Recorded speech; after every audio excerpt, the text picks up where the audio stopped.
Hello， 大家好，我係 Leo 啊。今集咧繼續去到呢個化妝微世界嘅系列啦。咁今集咧會講啲咩？不過講啲咩之前咧，我就想問下大家，係啦。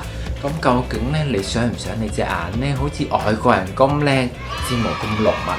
哦，咁你想啊？你想咧就最好啦。咁今集咧就會講下咧，究竟咧可以用咩方法咧，令到你隻眼咧由亞洲人嘅眼變成外國人嘅眼咧嘅睫毛咁濃密咁靚啦。咁我哋而家去片。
轉轉就係咁樣嘅話咧，你就可以做到一個外國人嘅眼睫毛一樣咁靚、咁濃密而又好自然啦。咁咧，如果有啲咩想知，如果有啲咩想問咧，記住喺下低留言俾我啦。咁咧，中意呢一段片嘅朋友，記住 like 呢段片啊，同埋 subscribe 我嘅 YouTube channel。subscribe 嗰陣時咧，記住撳埋隔離個鐘仔喎。咁亦都可以 follow 我嘅 Instagram 同埋 Facebook。下次見，拜拜。